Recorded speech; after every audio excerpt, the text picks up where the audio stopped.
రెండోది మనం చూసినట్లయితే వారి నినేవే పట్టణస్థుల్లో మనం చూస్తాం. చూడండి 3:9 యోనా గ్రంథం 3:9.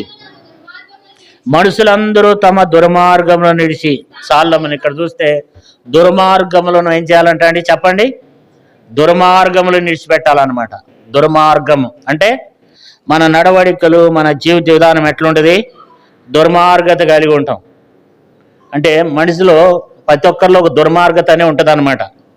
అంటే దుర్మార్గులు అంటే అర్థం ఏంటంటే అది నేరాలు ఘోరాలు చేసిన వాళ్ళే కాదు, కానీ మనం కూడా దేవునికి విరోధంగా మరి క్రైస్తవులంగా మనం తప్పిపోతున్నప్పుడు దేవుడు ఆ దుర్మార్గతలను మనం ఏం చేయాలంటే విడిచిపెట్టాలి. వాళ్ళందరూ ఏం చేస్తూ వచ్చినారంట? తమ దుర్మార్గములను విడిచిపెట్టారంట. కాబట్టి వాళ్ళ దుర్మార్గాలను విడిచిపెట్టారు కనుక దేవుడు వాళ్ళని ఏం చేశాడు చెప్పండి? క్షమిస్తూ వచ్చినాడు. కొంతమంది దుర్మార్గాలను విడిచిపెట్టరు.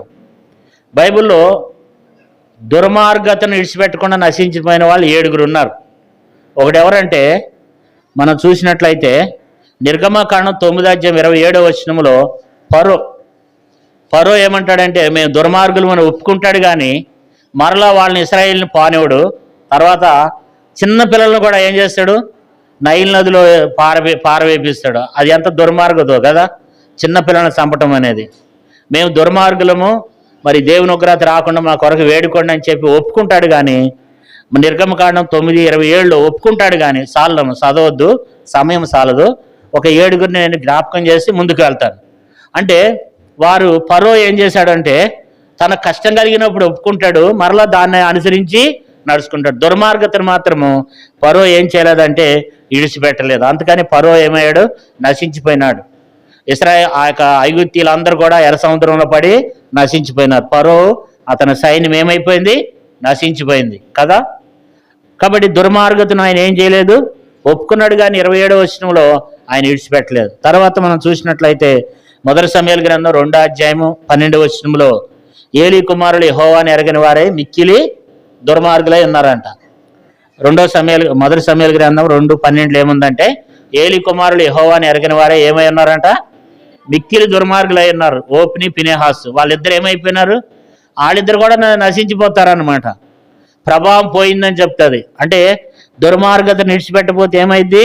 నశించిపోతారు. మూడో వ్యక్తి ఎవరంటే మనం 1 సమూయేలు గ్రంథము 1 సమూయేలు 25:3 1 సమూయేలు గ్రంథం 25:3 అబీగయేలు భర్త నాబాలు.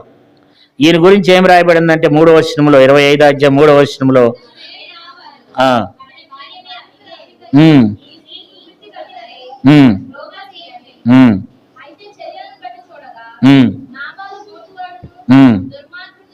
కాబట్టి తన దుర్మార్గతను ఏం చేయలేకపోయినాడంటే ఎడవలేకపోతూ వచ్చినాడు అనమాట.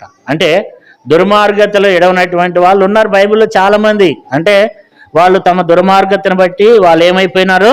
నశించిపోయినారు. అయితే దేవుడు ఏమని చెప్తున్నాడంటే మనం నాబాలు వలె మనం ఉండకూడదు అంటాడు. 2 రాజుల గ్రంథము 3వ వ్యక్తిని కూడా మనం చూసినట్లయితే త్వరగా చూద్దాం. 2 రాజుల గ్రంథము 1 రాజుల గ్రంథము 1 రాజులు 13:33 యెరోబాము. 1 రాజుల గ్రంథము 13:33 యెరోబాము ఉన్నాడు. యెరోబాము కూడా దుర్మార్గుడు అని బైబిల్ చెప్తుంది. తన దుర్మార్గత నిలిచిపెట్టలేదు. యెరోబాము కూడా నశించిపోతాడు. తన రాజ్యం పోద్ది, తనకున్న సమస్తం కూడా పోతాయి అన్నమాట. మరి ఇప్పుడు ఎంతమంది చూస్తూ వచ్చాము? 4 చూస్తూ వచ్చాము. మొదట ఎవరు? ఫరో, తర్వాత ఏలీ కుమారులు, అబీగయేలు భర్త నాబాలు, తర్వాత యెరోబాము, తర్వాత 1 రాజుల గ్రంథం 16:25 ఓమ్రి అనేటువంటి రాజు. 1 రాజుల గ్రంథము 16:25 ఓమ్రి అనేటువంటి రాజు కూడా దుర్మార్గంగా ప్రవర్తించాడు అనమాట. తమ దుర్మార్గత నిడిచిపెట్టగా ఆ రాజు కూడా చనిపోతాడు. మనం తర్వాత ఇంటికి వెళ్ళినాక మనం చదువుకుంటే తెలుస్తుంది. తర్వాత 6వదిగా మనం చూసినట్లయితే ఇశ్రాయేల్ రాజు అయిన అహజ్యా మనం చూసినట్లయితే 2వ దినవృత్తాంతముల గ్రంథం 20:35 ఉంటాడు. 2వ దినవృత్తాంతములు 20:35 ఇశ్రాయేల్ రాజు అయిన అహజ్యా. అంటే ఈ రాజు కూడా బహుదుర్మార్గుడు అనమాట. బహుదుర్మార్గుడు, దేవునికి విరోధంగా నడిచినటువంటి వ్యక్తి. ఈ వ్యక్తి కూడా ఏమైపోయాడంటే నశించిపోయినాడు. తర్వాత 7వ వ్యక్తిని మనం చూసినట్లయితే 2వ దినవృత్తాంతముల గ్రంథం 24:6 అతల్య అనేటువంటి ఒక దుర్మార్గురాలు ఉంది, ఒక స్త్రీ. ఆమె కూడా దుర్మార్గంగా ప్రవర్తిస్తూ వచ్చింది కనుక ఆమె కూడా ఏమైపోయిందంటే చంపివేయబడుద్ది అనమాట. అంటే మనం ఎందుకు జ్ఞాపకం చేసుకోవాలంటే మన దుర్మార్గతను బట్టి మనం నశించిపోకుండా ఉండాలని దేవుడు కోరుకుంటున్నాడు. ఇప్పుడు నినేవే పట్టణస్తులు ఏం చేశారు? నశించిపోయినారు కదా. నినేవే పట్టణస్తులు క్షమించబడుతూ వచ్చినారు. ఎందుకు క్షమించబడుతూ వచ్చినారు? వారు తమ దుర్మార్గులను ఏం చేశారు? వాళ్ళు విడిచిపెట్టినారు. దుర్మార్గతను ఎప్పుడైతే మనం విడిచిపెడతామో అప్పుడు మనం వర్ధిల్లుతాం, అప్పుడు మనం ఫలిస్తాం. ఇప్పుడు మనం చూసాం బైబిల్లో మరి ఫరోను చూస్తూ వచ్చాము, ఏలీ కుమారులు నాబాలను చూసాం, యెరోబామును చూసాం, ఓమ్రీని చూసాం, అహజ్యాన్ని చూసాం, అతల్యాన్ని చూసాం. వీళ్ళంతా ఎవరంటే దుర్మార్గంగా జీవించి చివరికి హతమైనటువంటి వాళ్ళు రాజులు కనబడుతున్నారు అక్కడ. అయితే దేవుడు మన యొక్క జీవితంలో కూడా యోబు గ్రంథం 22వ అధ్యాయము 23వ వచనాన్ని మనం చూసినట్లయితే, యోబు గ్రంథం 22వ అధ్యాయము 23వ వచనాన్ని చదువుకుందాం. సర్వశక్తిని వైపు నువ్వు తిరిగిన ఎడల నీ గుడారంలో నుండి దుర్మార్గమును దూరముగా తొలగించుకునే ఎడల నువ్వు అభివృద్ధి పొందుతావు. అంటే దుర్మార్గతను ఎప్పుడైతే తీసుకున్నామో ఈ హృదయం అనేటువంటి గుడారంలో నుండి మన దుర్మార్గతను ఏం చేయాలంట? మనము తీసివేసుకోవాలంట. ఈ దుర్మార్గతను ఎప్పుడైతే మనలో నుంచి తొలగించుకుంటామో అప్పుడు మనం అభివృద్ధి పొందుతామని దేవుని వాక్యంలో యోబు గ్రంథంలో చూస్తూ వచ్చాము. అంటే నువ్వు సర్వశక్తిని వైపు నువ్వు తిరిగిన ఎడల నీ గుడారంలో నుండి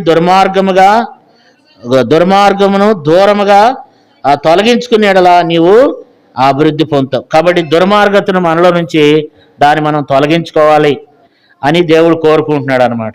అంతేకాదు ఈ దుర్మార్గత ఏం చేస్తుందంటే మరణానికి తీసుకుని వెళ్తుంది. దుర్మార్గత అనేది మరణానికి తీసుకుని వెళ్తుంది. ప్రసంగి గ్రంథంలో 7వ అధ్యాయము 17వ వచనములు ఏమంటాడంటే, దుర్మార్గం పనులు చేయకము, నీ కాలానికి ముందు నువ్వెలా చనిపోతావు. చదవండమ్మా, 7:17 చదవండి. ప్రసంగి, అధికముగా దుర్మార్గ పనులు చేయకము, బుద్ధిహీనంగా తిరగవద్దు, నీ కాలమునకు ముందుగా నువ్వెలా చనిపోదు. అంటే దుర్మార్గంగా మనం ప్రవర్తన చేస్తే కాలానికి ముందే చనిపోయే అవకాశం ఉందని దేవుని వాక్యం చలవిస్తుంది కదా. అంతేకాదు ఈ దుర్మార్గతను బట్టి మనం చూసినప్పుడు కొంతమంది ఎవరైనా మన ఎదుట దుర్మార్గంగా ప్రవర్తిస్తున్నారు అనుకోండి, వాళ్ళని చూసి మనం ఏమంటాం? ఏంటక్క ఆయన ఏంటి అట్లా అంత దుర్మార్గంగా ప్రవర్తిస్తున్నాడు ఏంటి, అసలు దేవుడు ఎందుకు ఊరుకుంటున్నాడు అసలు అంటే, కొంతమంది ఏమంటారంటే దేవుడు దుర్మార్గులు అంటేనే దేవునికి ఇష్టమేమో అంటారు కదా. అందుకే దేవుడు కూడా వాళ్ళనే ఎక్కువ ఉంచుతాడన్న అంటారు. కానీ దుర్మార్గులను చూసినప్పుడు మరి ఎవరైనా దుర్మార్గులుగా ఉన్నప్పుడు మనం వాళ్ళ గురించి మరి నేను ఎవరో మనం ఉంటాం.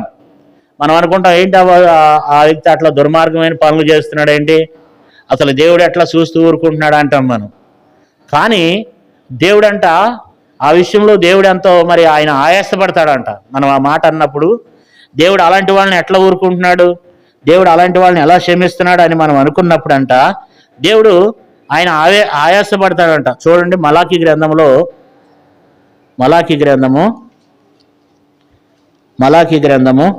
2వ అధ్యాయం 17వ వచనం చూడండి. 2:17 2వ అధ్యాయము 17వ వచనం, నీ మాటల చేత మీరు యెహోవాను ఆయాసపెడుచు దేని చేత ఆయన ఆయాసపెడుతున్నారని మీరు అడుగుతున్నారే. దుర్మార్గులు యెహోవా దృష్టికి మంచివారు, వారి యందు ఆయన సంతోషపడును.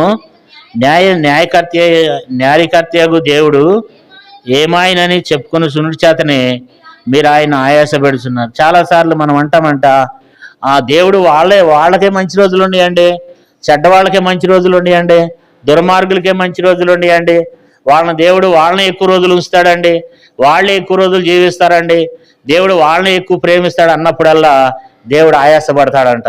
అంటే మరి మనం కూడా ఆ ఎదుటివారిని మనం అట్లా అనకూడదు అనే విషయాన్ని దేవుడు మనకు జ్ఞాపకం చేస్తున్నాడు అనమాట.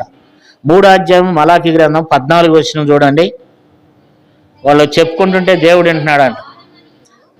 మలాకీ గ్రంథం 3వ అధ్యాయం 14వ వచనం, దేవుని సేవ చేయటం నిష్ఫలమనియు ఆయన ఆజ్ఞలను గైకొని సైన్యములకు అధిపతియగు యెహోవా సన్నిధిని మనము దుఃఖాకాంతులుగా తిరుగుట వలన ప్రయోజనం ఏమనియు గర్విష్ఠులు ధన్యులగుదురు, యెహోవాను శోధించి దుర్మార్గులు వర్ధిల్లుదురనియు వారు సంరక్షణ పొందుదురనియు మీరు చెప్పుకొనుచున్నారు.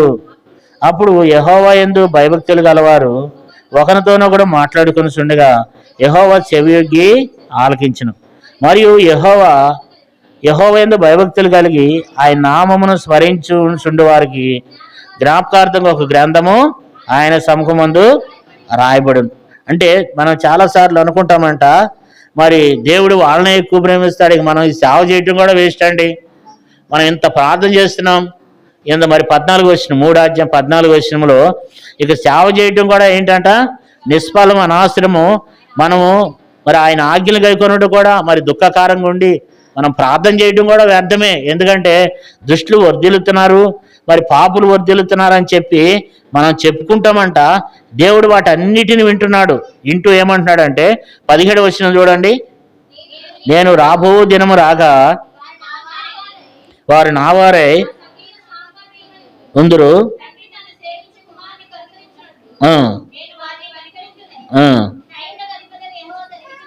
18వ వచనం చదవండి.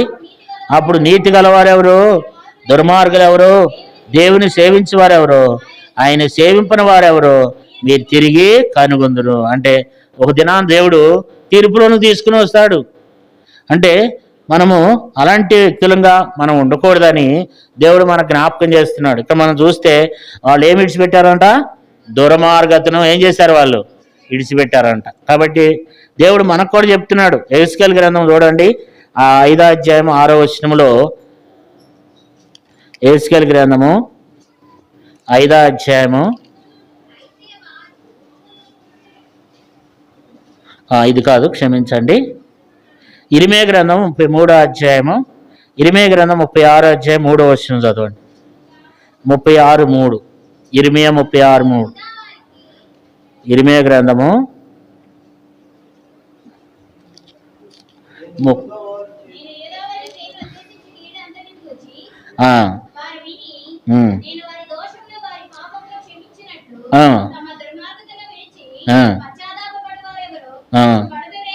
చాలు. మనం ఇక్కడ చూసినట్లయితే దేవుడు ఏమనుకుంటున్నాడంటే తమ దుర్మార్గతలను ఏమన్నా విడిచిపెడతారేమో అని దేవుడు అనుకుంటున్నాడంట. వాళ్ళు ఏమన్నా పశ్చాత్తాపడతారేమో అని దేవుడు చూస్తున్నాడంట.